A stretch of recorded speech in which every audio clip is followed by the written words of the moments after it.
maa ngi rafetlu interview bi ma Carrefour Média réservé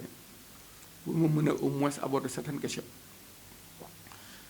Il est vrai que actualité politique bi man depuis un certain temps je me limitais seulement à intervenir dans les réseaux sociaux, à donner mon point de vue sur certaines questions brûlantes de l'actualité. Parce que j'estime que dans le contexte où nous sommes, où est le Sénégal, qui a un tournant un peu sensible de son histoire, de son évolution, nous faisons face à une menace qui a travaillé à secouer même les fondements de notre République. Mais Dieu merci, jusqu'à présent, le président est en train de contrôler la situation, de rassurer son peuple, de prendre des initiatives à même de pouvoir faire reculer cette pandémie. C'est une menace qui est intervenue. Depuis le Sénégal indépendant, on n'a pas assisté à ça. Mais le président est dans une bonne posture fédératrice de tous les acteurs politiques, du peuple sénégalais, qui lui fait confiance et qui continue à lui faire confiance. Donc, ci contexte boobu lay waxee même par rapport à Thiès action yi Talla Sylla def le maire Talla Sylla def qui est vraiment un véritable général nekk ci boobu ba léegi Thiès est en train en tout cas de tenir face à cette situation-là. Donc, di saluer aussi ak l'action du chef de centre Djibi Sy, qui n'est pas natif de Thiès, qui est un fonctionnaire nommé à ce poste. Mais depuis qu'il est présent à Thiès, il travaille en tout cas à élargir les bases du président, à conforter sa famille, à appuyer sa famille sur le plan politique et à accompagner les Thiessois dans la gestion du social. Ça, c'est indéniable. Ça, personne ne peut le battre en brèche. Il est arrivé à un moment où un débat s'était posé, le débat du foncier, qui n'est pas un débat nouveau, qui était là, qui était ancien. Beaucoup d'eau a coulé sur les ponts. Les gens sont allés à leurs commentaires, parfois à des attaques qui ne reposent absolument sur rien. Lorsque le problème s'est posé, je me suis donné la peine de faire des investigations, d'aller voir le concerné, de le voir certains membres de la commission. On a attiré mon attention sur le fait que la procédure est légale et régulière, parce que c'est prévu par les textes. Procédure réaffectation, loi bi moo ko autorisé. dañu dul xam ni terrain boo ci joxee nit dañu la ci bindal ne ne pas être vendu ni cédé 2 ans boo ci toogee defoo ci dara ki la ko jox mën na ko jël parce que domaine national ñoom ñoo xam ni 15 ans 20 ans 25 ans defuñu fa dara ñu def ay recensement engagé procédure bi les éléments du cadastre dem sur le terrain ñu def recensement ak maire yi te li ñu xamul réaffectation même lotissement c'est le maire qui initie le lotissement conseil municipal délibéré ko mais réaffectation terrain processus la tous les services techniques de l'État intervenant préfet bi dafay signé préfet bu signé wu PV bi du dem le maire de la ville dafay signer le procès verbal donc ñi nekk ci processus bi yëpp déggoo leen ci kenn ku ngañ ne Djibi Sy def rek lii c'est-à-dire que le chef de centre généralement il a bon dos parce que on parle de domaine on parle de terrain on fait allusion au chef de centre il n'en est absolument pour rien si la procédure n'était pas légale le préfet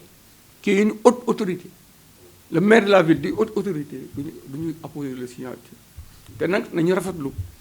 parce que problème foncier yàgg na Thiès ay lotissement am na fi ba tey Thiès mais on a constaté dernière année yi rapport yi amoon entre ville ak commune bi entre le maire de la ville et le maire de commune yombalu woon lu bëri mais bi Djibi Sy ñëwee grâce à sa posture fédératrice bu mu am créé na en tout cas condition yoo xam ni permettre na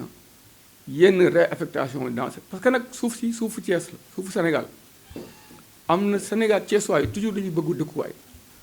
bu ñu xoolee ni am na ay Thiessois yu ñu joxoon ay dëkkuwaay pendant des années ki wuñu ci te dëkkuwaay yi ni ñuy soxla ko moom mu mën a créer condition wu que mairie ville ak mairie commune yi ñu mën a juboo ci dara loolu dañ ko war a rafetlu Sénégal day nag paradoxe la ci réew yi nit ñi parfois te saa su ne loolu dañ koy sax reproché ba dañ naan après yow parfois mu ngi am crise bi ñu waree wax noppi te ñu warul wax di wax ñi xamul dara généralement il parle d'un dossier qu'il maîtrise. xam nga être tubaab danaan être contesté c'est être constaté. Il est à une posture de responsabilité boo nekkee ci posture de responsabilité c'est normal parce que problème bon conseiller causé wul pees rek réew mi yëpp la da nga dégg fu ne parfois ñaan Dakar pour nekk c'est un problème ci kër sa anji mais dama ne dans le cas précis de la réaffectation bi ñuy wax ñenn ñi il voulait exercer du chantage ci chef de centre am na ñoo xam ne jël nañu ay liste yóbbul ne parce qu'ils sont responsables politiques dañ leen war a jox li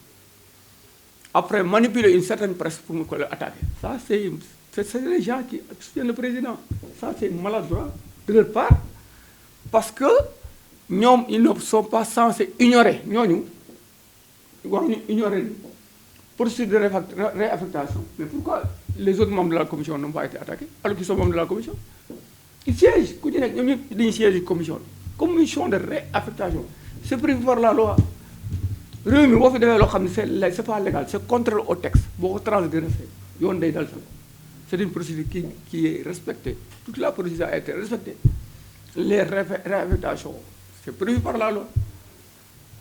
amul benn procédure boo xam ni que état bu processus bu ñu torpiller amoo gisoo fi benn maire man je le dis haut et fort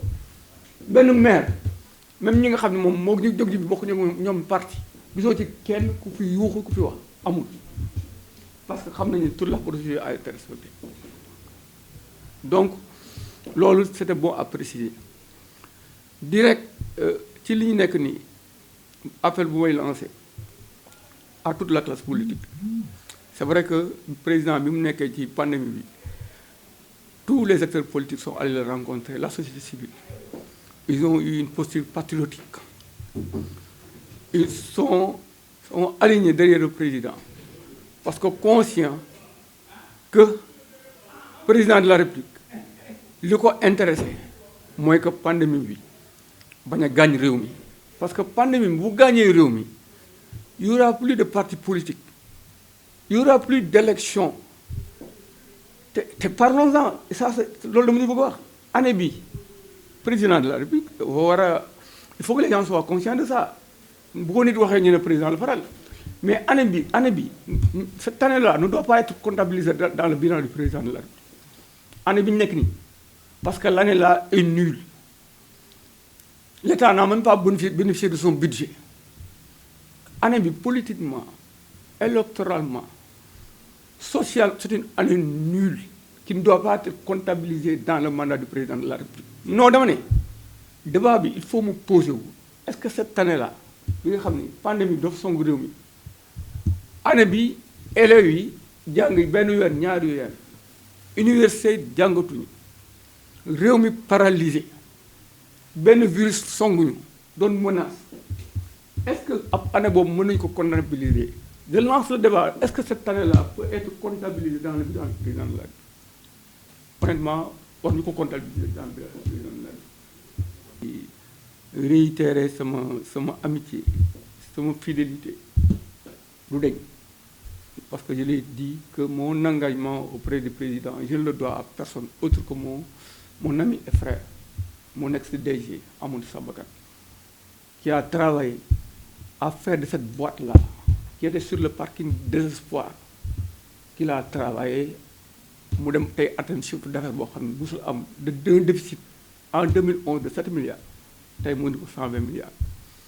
nous souhaitons la bienvenue au nouveau directeur général et à l'entendre hier nous savons qu'il est dans ce même sillage pour qu'aujourd'hui en tout cas la LONASE continue à relever les défis du présent et du futur bon maa ngi gërëm presse bi parce que ku nekk dugal na loxoom ci affaire bi mais presse bi su amoon beneen taxawaay bu ñu taxaw ab presse ak dans le réew parce que quatrième pouvoir la même si le quatrième pouvoir n'est pas légalisé donc maa ngi leen ci gërëm di gërëm contribution sama xarit bëgg fàllu ñu gérer Carrefour Média nga xam ni tey sur le plan national c'est un organe qui est connu et qui est en train vraiment de travail bu rafet à Thiès, dans le cadre de l'éducation des masses, dans le cadre de la consolidation de la démocratie au niveau local.